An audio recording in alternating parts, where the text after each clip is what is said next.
What up, Cowboys Nation and YouTubers? Is that Biadasz Cowboy fan coming back at you again today. I hope your day since I last uploaded a video has gone well, because Lord knows I'm sure there's a small, if not huge, section of Cowboy fans that have just heard, seen, or read about what Stephen Jones had to say today. What's that you say? Oh, well, I'm not part of the organization, but apparently Stephen and Jerry, because they own the team, as they keep telling us, and they're the de facto GMs, as they keep telling us, they're now also medical experts, they're coaches, they're part-time players when we don't notice. They do it all. Because Stephen Jones has come out on 105 The Fan a day before his daddy to tell Cowboys Nation that Andy Dalton will be our starter still going forward.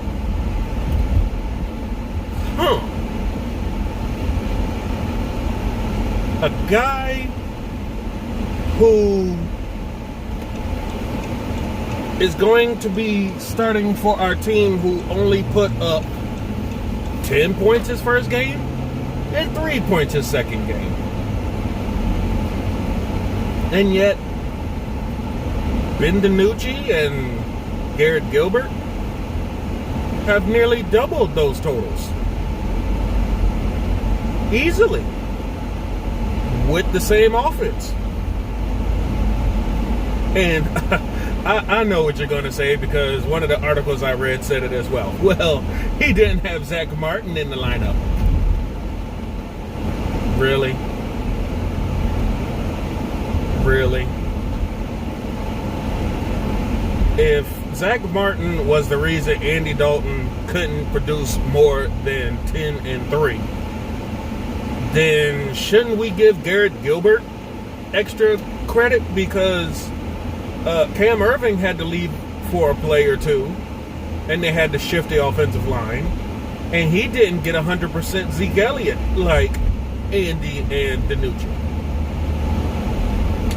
So, by their own twisted logic, don't you think you should give the guy who almost beat the Pittsburgh Steelers more look than a guy who's already played and shown that he can't do anything against Arizona and Washington?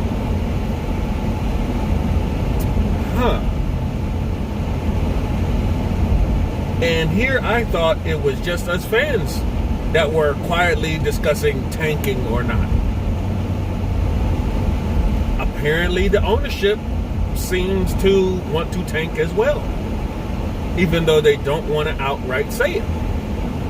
I've seen the memes. I've seen the conversation. I've seen it is pretty funny stuff where people are saying, "Oh, geez, the Joneses, they almost got themselves a quarterback there. Oh man, Lord, that was too close. Time to send in the replacement and Andy Dalton and go right back to sucking again." Oh my gosh, they want to sell tickets, they want to give up hope, but they do not want to actually win. That's what I'm starting to see from management. They're not actually trying to win anything. I'm seeing more and more that they want to stick with that top draft pick.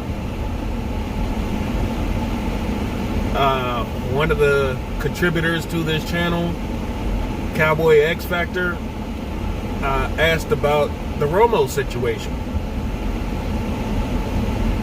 Now, with Romo's situation, they say you can't lose your job on injury, correct? That's fine. Except we as the fans say that, but if you look back in the history of the NFL, if you are younger, better, and definitely cheaper, you can lose your job. It doesn't matter if you're injured or not. Because we've seen that too many times in the NFL that it doesn't matter if you were injured or not. We are going to move on from you. Dwayne Haskins right now, he's going through this. Ryan Fitzpatrick, two guys who got benched where they didn't do anything, really.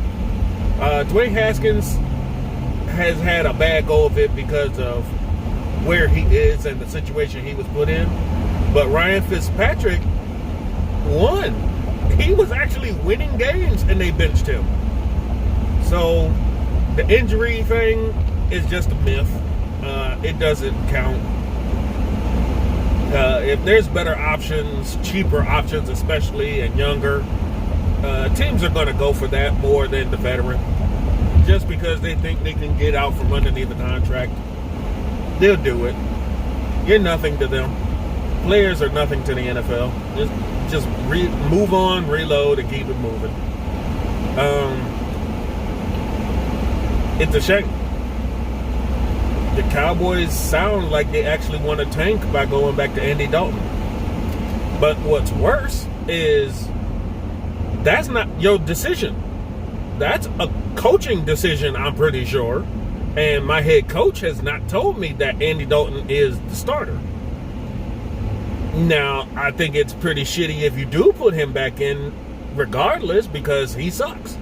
He has already had how many years to show the NFL that he has nothing to show? There's nothing here. It doesn't matter if Zach Martin's blocking for him or not. He's not getting better at all. He's not going to just all of a sudden start running laps around defenses. It's not him. It's not going to work. But the Joneses feel that Andy Dalton brings us the best chance at success, which we know is a lie.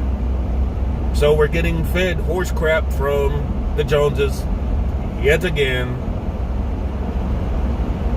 The reason we have not won a Super Bowl since '96 are the Joneses.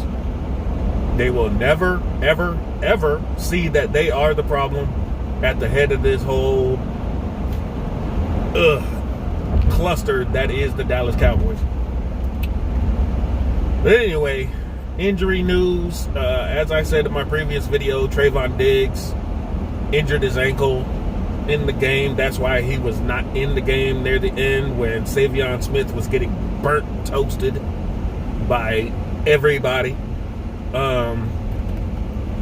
And Tyler Biadasz, who did not start because he injured his hamstring before the game, is now expected to miss 2 to 3 weeks. He's eligible to go on IR, but because of the bye week, they're probably not going to make any roster moves right now because you never know. He could heal up in time. I mean, Zeke Elliott was supposedly having a bad hamstring, and they trotted him out there like it was nothing. So that's all I got for you on this video. I just found it funny that the Joneses are going to go out there and start making coaching decisions. And if you know the history of the Cowboys, this is what drove Jimmy Johnson out.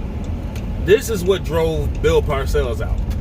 The coaches that could have turned this franchise around and should have continued to turn this franchise around just got fed up with the Joneses meddling.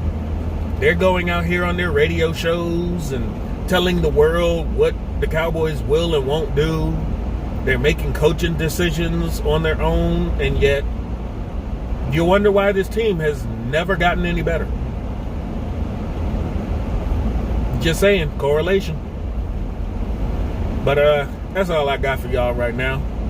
Anything else happens, we'll talk to you about it. Till then, continue having a great day. Enjoy this warm November weather.